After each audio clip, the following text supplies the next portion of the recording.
तो आपको सवाब भी मिलेगा और आपकी नमाज भी दुरुस्त होगी। वरना कैफियत क्या होती है, एक बार सिर्फ पता करके गुफ्तगू खत्म कर दो। कैफियत ये होती है कि आज हमें बुढ़ापे की मंजिल पर पहुंचने के बावजूद कुरान पढ़ना नहीं आता है।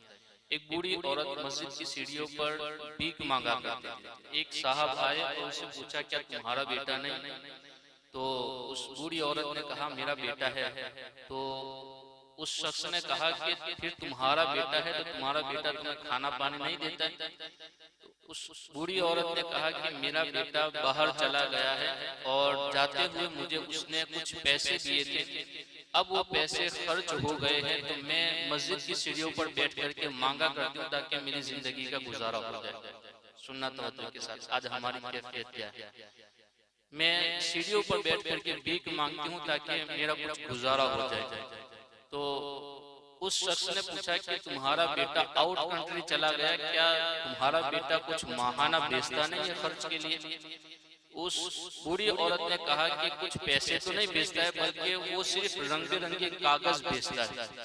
अब मैं उसके खूबसूरत कागज को जब जब देखती हूँ तो मुझे अच्छा लगता है और अपनी दीवारों पर चिपका देती हूँ कि मेरे बेटे की याद है, और उन कागजों को देख करके मैं तसल्ली दे दिया करती हूँ कि मेरा बेटा मुझे याद रखता है। उस शख्स को एक जहन के अंदर तशवीश हुई कि जाना चाहिए उसके घर कि ये रंग बिरंगे कागज कौन से हैं।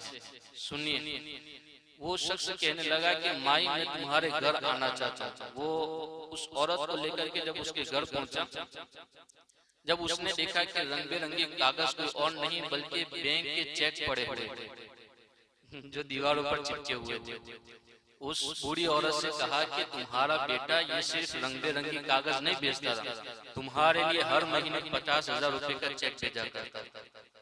ये कैफियत आज हमारी, न कुरान पढ़ना आता है। अब कुरान के अंदर है क्या? बहुत सारा खजाना मौजूद है, मगर पढ़ना नहीं आता, इस वजह से हम इन खजानों से मिलते हैं। कोशिश कीजिए, कुरान पढ़िए, सीखिए, इसकी तिलावत कीजिए, इंशाअल्लाह घरों में भी बरकत होगी, नमाजों के अंदर भी सुकून मिलेगा।